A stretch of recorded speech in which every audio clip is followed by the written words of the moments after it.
Praise the Lord. Onyame ba ya da nya nkopon na se ne nso ode ache me ne o. Me do fo braso se ma ye honhom no aduane bi edie. Amese na ho brase e kwanso nya bre tie nkomo ifa ko na wiye na minim se Awurade ma obre enye kwarada. Me do fo ye mo mpai na ye nhye ye nkomodie no ase. Onyame a wote ase o ma ye da wase. Odoma nkwa ne onwani ene nso ma ye hye mu bio. Eja ye nkomodie de hye wonsa. Empai bon se Awurade ubedi ne won komo emu. Sade nyina di bua na ewie ye a animonyam hye no aye wo de a. Wo ma ye pagya wo de ne ye okese. Odoba Jesus Christ din kese ne mu. Amen. Medofo ene nkomo a me no ye bedi no in fact eye nkomo a edama koma so. Na mi se Awurade wo botaye nchi a ode san nkomo bi ati sei ama me no se ye ni. Enen ye Awurade ade atoma koma pono se me no ye nwi ho eye na wieye. Ani ni hia ehia se yesu ye na wieye. Ena arewo sam ni se obi oti asini sika ne na hode a owo tumi bi owo nti na dwene se onwu da. Me do fo me ka wo se Bible sie twa se onipa wu no owu na chi atemu e wo ho. Nya me no ye bia Bible sie twa se nyina kopue Kristo atemu agwa no anim. Na ne ade ye nipa dua ye se ye papo se ye boni o ye bu konta. Eni nti se ne onyame ba wutie me. Wunya nwi hunu se wie bi eda wanim. Unya yam hihie bi ma wa wie ye. Na se untu na mo bia mfa wa wie ye ho a.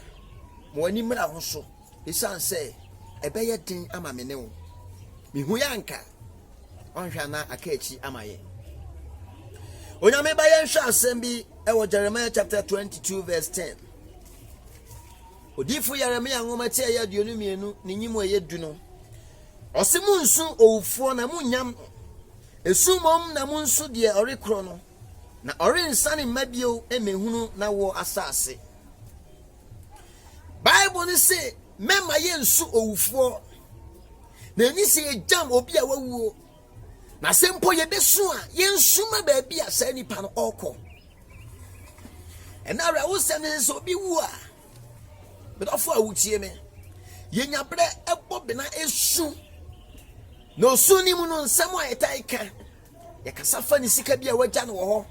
adwuma bi a wagya no ho ne madodo a wagya no wo ho abrochire bi a na ote a wawuo Bible saying come no ye besu owufo a e wose ye suma ba bi owufo no okro onyame ba wutie me se woti asi wantinya nsiesie daachi papa bi ama wo ho a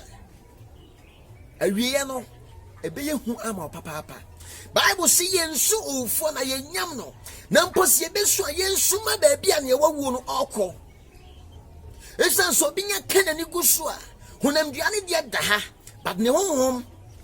so oye opia na otene wonyame ani so a ekoda ni giemu na mom se na otene boni mu na so opunyame asem opa onyame ne ne nhihye ya okoda rehuo mu me da fo ti asi na obetimi asiesie daachi papa bi ama okra enya danse a ye bedi e wo yi ase na kire se obekọ ba bi a eye enya wufu sum bi ebe ya ma ho na kire se obekọ Awurade Nyankopon ne da ni gienim but otiasi na obetinya tu na mo bia ma Awurade ehun mo bo Bible say yemfa suro ni ahopopo nya ye nkwaje ho adwuma anwie onyame ba wutie me e wo se da bi wo ho unya bre adwen wa wie ye ho nyabre na su wa wie ye enne na wo hunu se ye fe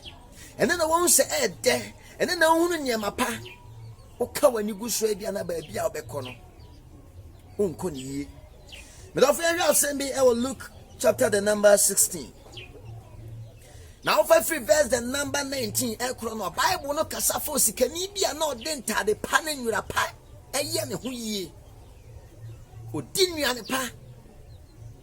na brabo mu na chesa amane a ye de etuni pa so de na bi ni so Bible say mra osikani ewu ye no okoda rehuo mu na samre ni e ohiani bi nso so na wotutu akuro ana otai ko osikani fie na nka opese mpo na aduane a wadie asem proporo wa nka obenya bi adie nanso na enye yie saa ma no. The Bible say ohiani ni wuye no onya agya Abraham kokumu ekoshe na asem bi esi wa ha. Bible say emre osikani no nani eba ne ho so no na owo ahokyire mu na owo ahoyehia mu na osre senka agya Abraham bema ohiani de ne nsatea abonsuo mu se ne be ode badwudwu ne techrema medofo a wuchie me bia wote ase na wodi de bia wote ase na wodwen se wo ye ohene wote ase na obuhu se wo so nipa bi mada unim uwu achi ne ebeto emrosikani ti ase ne meje di se na dwen nyina se ne so bi mada but edru point bia na ensate e dia bonsuom na ohwe akiri kwan but ni nyina achi na nsanka ona me ba wutie me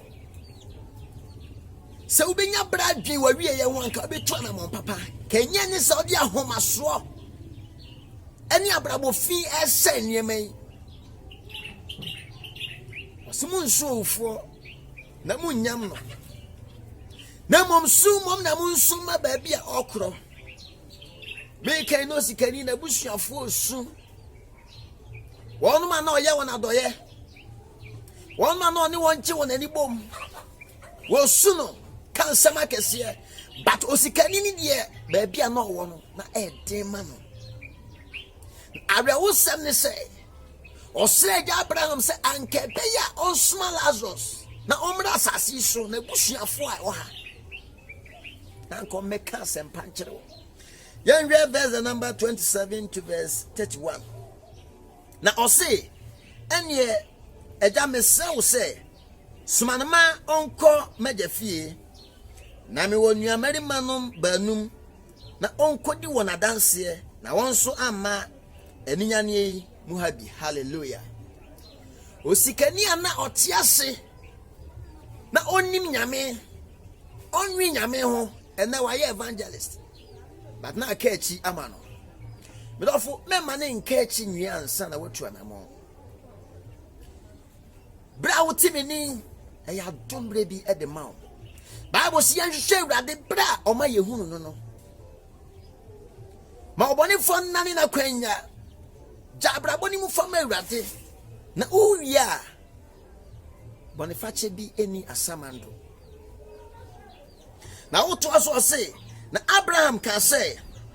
wo Mose ne adifo no ma wontie won na ose da bi ede Abraham na so bi free awufo mu kɔ won kyan a ena obesachira won adwen na Abraham ka kire osikani se ye wadifo ye wasofo ye wasempakafo ye onyame nku onyame mfuna nipa bebre wasase so awurade de ne ho konkron aku on so awiye mre mu a wo kan kwaje ho nsem ma unuanom ntie won osikani ne ka se da bi me wo me nso meti bi me hunu bi manfa nya asem enne ma hu se sai ya mpa se uwu a ensan na owu achi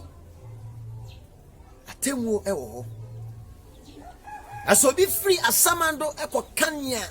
asie kire wona me ogidie se wo benya adwensa kira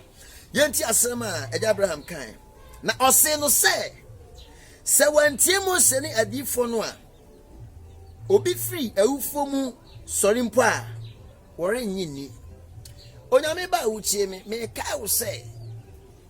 nsemu a ye na sofo ye na difo ye na sempakafo asomafo ne won ma Awurade Nyankopɔn ayi won eka no eye nyaso na tie bi esan se wawie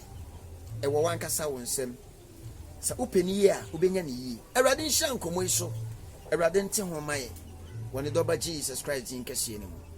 emompai Awurade wo maye da wase ena ne odi atom ye nie so se Awurade wo be show ho ni monyam ayehunu wani monyam ne wadom no ye de na ase ne ayeyi akoso ama da wase odoba Yesu Kristo din kase ne mu amen medofo eni a wuti ye ayo Nyankopɔn da uboni eni unu ebe ma evangelist Samuel Ajay nia